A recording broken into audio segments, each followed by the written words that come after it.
तर आता एक मोठी बातमी आहे। नंदनवन निवासस्थानी मोठी खलबत सुरू आहे। जयंत पाटील एकनाथ शिंदेंच्या भेटीला पोहोचलेले आहेत। जयंत पाटील यांच्यासोबत जितेंद्र आव्हाड देखील असल्याची माहिती मिळते। राष्ट्रवादी काँग्रेस पक्ष बदलाच्या अनेक चर्चा सुरू असताना आता राष्ट्रवादीचे वरिष्ठ नेते, शिवसेनेचे मुख्य नेते एकनाथ शिंदे यांच्या भेटीला उपमुख्यमंत्री एकनाथ शिंदे यांच्या शासकीय निवासस्थानी नंदनवन इथं आले असल्याचं कळतं आहे। ही सगळ्यात मोठी बातमी आपण पाहतो आहोत। मागील पाऊण तासापासून बैठक सुरू असल्याची सुद्धा माहिती मिळते आहे। या संदर्भात ताजे अपडेट देत आहेत आपले प्रतिनिधी कपिल राऊत। कपिल, आज घडामोडींना वेग आल्याचं पाहायला मिळत आहे। आज आधी एस चोकलिंगम यांची भेट जयंत पाटील आणि आव्हाडांनी घेतली आणि आता ते शिंदेंच्या भेटीसाठी पोहोचलेत। नक्कीच जयंत पाटील आणि जितेंद्र आव्हाड गेली पाऊण तास झाले नंदनवन बंगल्यावरती एकनाथ शिंदेच्या बंगल्यावर पोहोचलेले आहेत आणि एकनाथ शिंदे, जितेंद्र आव्हाड आणि जयंत पाटील यांच्यामध्ये एक गहन चर्चा सुरू आहे।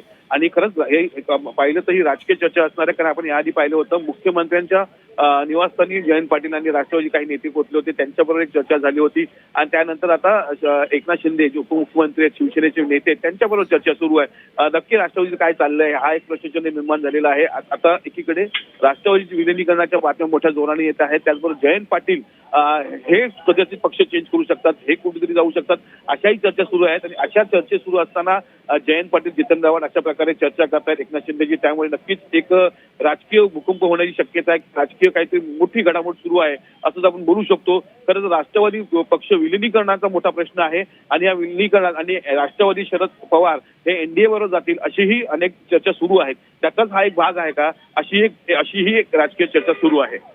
निश्चित, धन्यवाद कपिल ताजे अपडेट देण्यासाठी। मात्र आपण जे सध्या पाहतोय तर यावेळी जयंत पाटील एकनाथ शिंदेंच्या भेटीला पोहोचले, त्यांच्यासोबत आव्हाड जवळपास पाऊण तासांपासून ही बैठक सुरू आहे।